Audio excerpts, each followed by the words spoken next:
I'm so happy to be here with you again.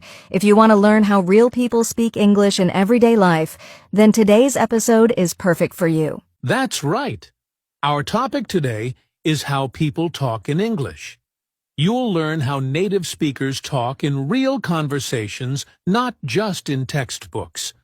We'll break it down in a simple and fun way so you can start speaking more naturally too. We'll talk about everyday conversations, small talk, idioms, the difference between formal and informal English, and even some common mistakes to avoid. And we'll also give you real examples and a chance to practice with us. So whether you're at home, commuting, or just relaxing, you can improve your English with us right now. Yes, and don't worry if you're a beginner. We'll keep the language easy and clear for you to follow. Just listen and enjoy. So grab your notebook, or just sit back and listen. Let's explore how people really talk in English, starting with everyday conversations. All right, let's dive into our first part, everyday conversations. Julia, have you ever noticed how different real-life English is from the English we see in textbooks? Oh, absolutely, Jason. In real life, people speak quickly, use contractions like I'm, your, let's, and they often don't use full sentences. It's much more relaxed and casual. Exactly. Let's give our listeners an example. Imagine two friends meeting on the street. Hey, long time no see. How have you been? Hey, I've been good. Just super busy with work. You? Same here. Work's been crazy lately. Want to grab coffee sometime? Sure. Let's do it this weekend. That's a very simple, natural conversation.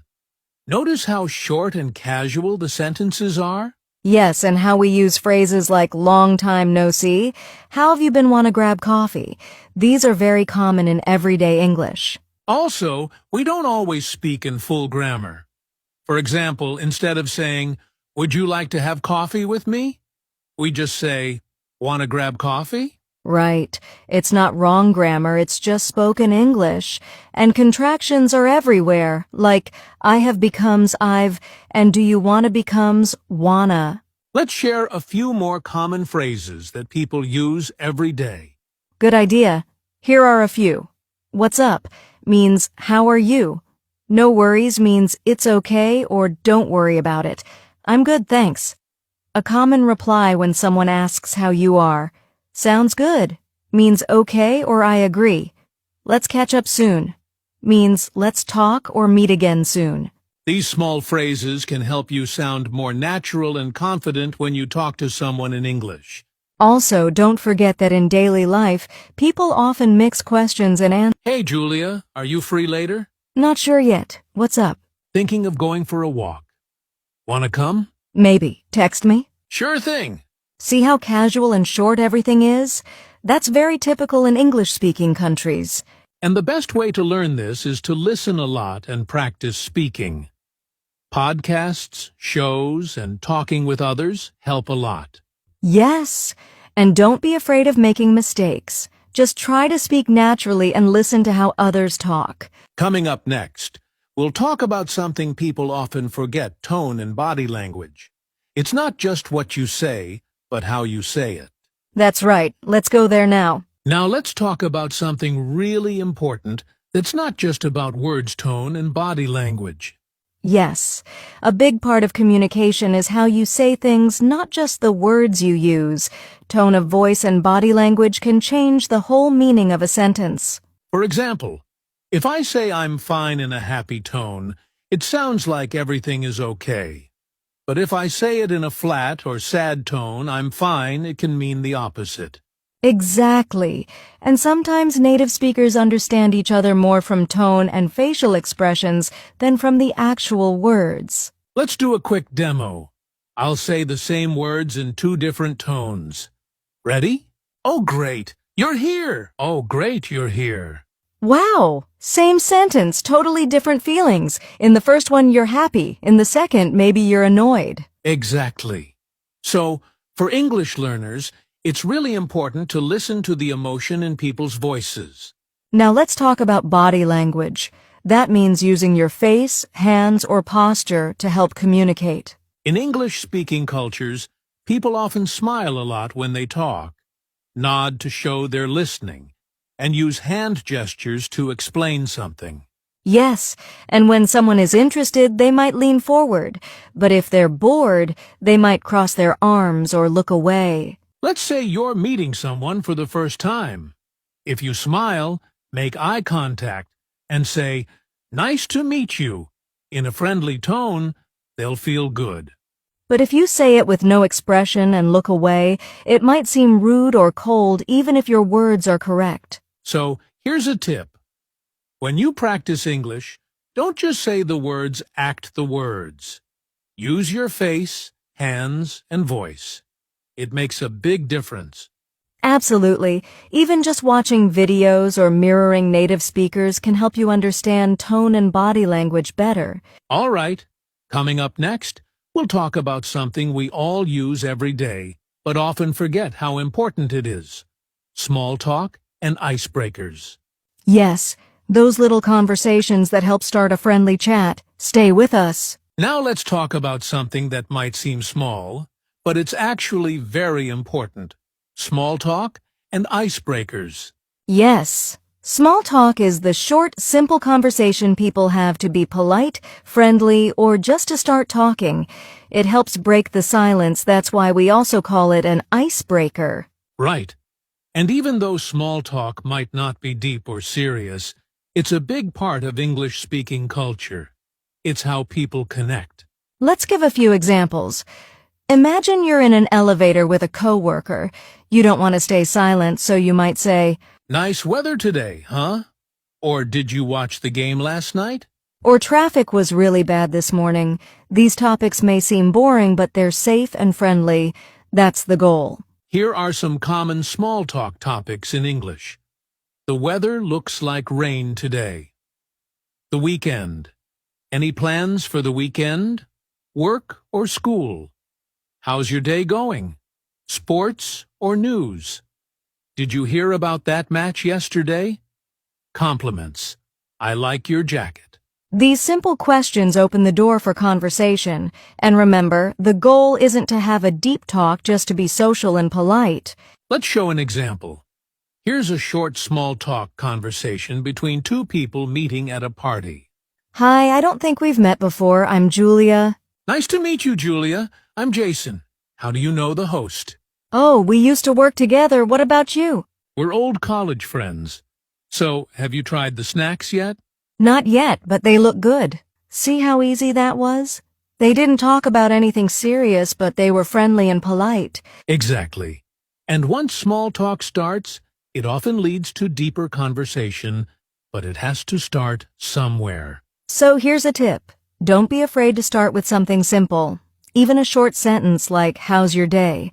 can open the door. And remember, smile, use a friendly tone, and show interest. People love talking to someone who listens.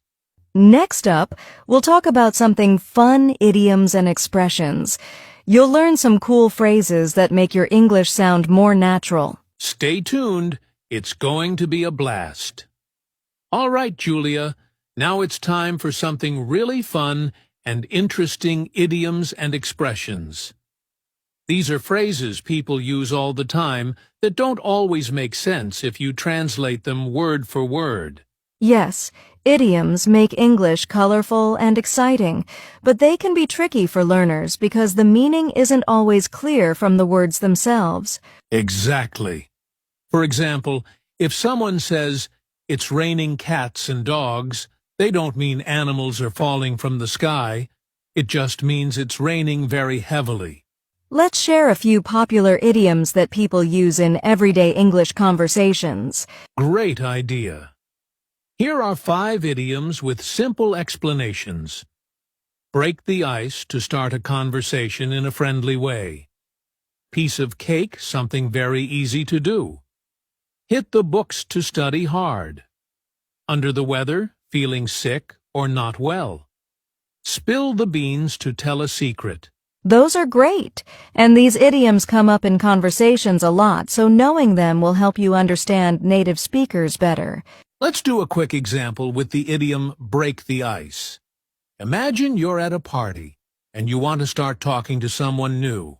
You might say, "Hi, I'm Julia. How do you know the host?" That's a way to break the ice. Exactly. And if you want to say something was easy, you could say, the exam was a piece of cake. It sounds much more natural and fun than just saying, "The exam was easy." Here's a quick challenge for our listeners. Try to use one idiom you learned today in a conversation this week. Yes, practice makes perfect, and don't worry if you don't get it right the first time. Just keep trying. Next, we'll talk about how to speak formally and informally. That's important because the way you talk changes depending on who you're talking to. You don't want to sound too stiff with your friends or too casual in a job interview. Let's get into it.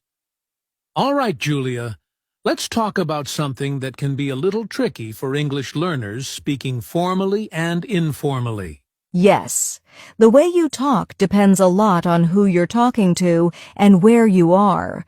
Speaking to your boss is different from chatting with your friends. Exactly. Formal English is polite, professional, and clear. Informal English is relaxed, friendly, and often uses slang or contractions. Let's start with an example. Imagine you're writing an email to your boss.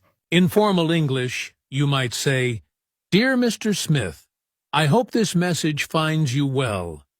I am writing to inform you about the meeting scheduled for next Monday." But if you're texting a friend about the same meeting, you might say, "Hey, just wanted to remind you about the meeting on Monday." See the difference? The formal version uses full sentences, polite words like, "Dear, and I am writing to inform you." The informal version is short and casual. Here are some common formal versus informal expressions. Formal, informal, "I am writing to inform you. Just wanted to tell you I would appreciate it if could you? Thank you for your attention. Thanks, I look forward to hearing from you. Talk soon." Another big difference is in contractions. Formal English usually avoids contractions like don't or can't. Informal English uses them all the time. Also, slang and idioms are common in informal speech, but usually not in formal writing or talking. Here's a tip for learners.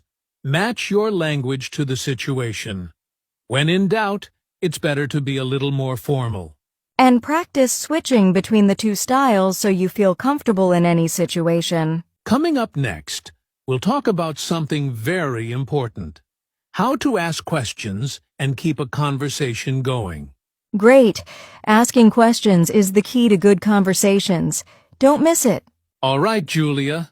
Let's talk about something every English learner faces: common mistakes people make when speaking English. Yes, making mistakes is totally normal, but if we know the common ones, we can avoid them and speak more clearly. One common mistake is mixing up verb tenses. For example, saying "I go to the store yesterday" instead of "I went to the store yesterday." Right, past events need the past tense. So remember "I went," not "I go" for something that already happened. Another mistake is wrong word order in questions. For example, saying "You are coming" instead of "Are you coming?" Yes, in English, questions usually start with an auxiliary verb like are, do, or did. So, "Are you coming?" sounds natural. And many learners confuse prepositions like saying "I am good in English" instead of "I am good at English." Prepositions can be tricky, but practicing common phrases helps. For example, good at, interested in, listen to. Here's one more mistake. Pronunciation errors that change the meaning. For example, saying sheet instead of shit, or vice versa. That can cause funny or embarrassing moments. So, practice listening and repeating words carefully. And don't be afraid to ask for help or correction. Great advice. The key is to keep practicing and not worry too much about being perfect. Exactly. Mistakes are part of learning. The more you speak, the better you get. Coming up next, we'll talk about how to practice speaking English every day to improve faster. Stay tuned. All right, Julia. Now let's practice what we've been talking about with some role-play examples. This is a great way to get comfortable speaking English. Yes, role plays help you practice real-life situations in a safe space. Let's do 2 quick examples. Okay, first scenario, meeting someone for the first time. Hi, I don't think we've met before. I'm Jason. Nice to meet you, Jason. I'm Julia. What do you do? I'm a teacher. How about you? I work in marketing. Do you enjoy your job? Yes, I love it. What about you? Me too. It's fun and challenging. Great. Now let's try a second scenario. Ordering food at a restaurant. Hi, I'd like to order a cheeseburger and fries, please. Sure. Would you like anything to drink? Yes, a glass of water, please. Got it. Your order will see how these simple conversations use polite language and clear questions. Role-playing like this is a fantastic way to practice speaking and build confidence. Try practicing with a friend or even by yourself in front of a mirror. Next up, we'll share some tips on how to improve your English pronunciation. Don't miss it. All right, Julia, we're almost at the end of today's episode. But before we wrap up, let's share some quick tips on how to speak English like a native speaker. Yes, speaking like a native isn't about being perfect. It's about sounding natural and confident. Here are a few tips. Listen carefully to native speakers watch movies, listen to podcasts, and pay attention to how they speak. Practice speaking regularly, even if it's just talking to yourself or repeating phrases aloud. Focus on rhythm and intonation. English has a musical flow, with some words stressed more than others. Use contractions instead of saying, I am going. Say, I'm going. Learn common phrases and expressions. They make your speech sound more natural. Also, don't be afraid to make mistakes. Native speakers make mistakes too. The key is to keep practicing. And remember, speaking confidently is just as important as speaking correctly. Absolutely. The more you practice, the more natural you'll sound. That's all for today. Thanks for joining us on the English Learning Podcast. See you next time. Keep practicing and keep talking. All right, Julia. It's time for our favorite part, practice time for our listeners. This is where we help you get speaking right now. Yes, we'll say some sentences and questions slowly and then give you a moment to repeat after us. Let's start with a simple greeting. Repeat after me. Hello, how are you today? Great. Now try this one. What do you like to do in your free time? Good job. Here's a question using an idiom. Have you ever broken the ice at a party? Nice. Let's try a formal sentence I am writing to inform you about the meeting scheduled for Monday. Last one. Can you please help me with this task? Awesome. Keep practicing these sentences throughout your day. Remember, speaking often and practicing out loud is the best way to improve. That's right. Keep up the great work, and soon you'll feel more confident speaking English. Thanks for practicing with us today. All right, Julia. We've covered a lot today about how people talk in English, from everyday conversations, tone and body language, idioms, formal versus informal speech, and more. Yes, Jason. We talked about the importance of understanding different ways people speak so you can communicate confidently in many situations. Remember, learning English is a journey. It takes time, practice, and patience. Don't be afraid to make mistakes. They help you learn and improve. Keep listening, speaking, and practicing every day. Use the tips and examples we shared, and soon you'll notice your English getting stronger and more natural. Thanks so much for joining us today. We hope you found this episode helpful and fun. See you next time on the English Learning Podcast. Keep talking and keep growing. That's a wrap for today's episode. If you enjoyed this podcast, please like, share, and subscribe to our channel. And don't forget to leave a comment telling us what topic you want us to cover next. We love hearing from you. Follow us on social media for more English learning tips and updates. Thanks for being part of our community. Keep practicing, and we'll see you in the next episode.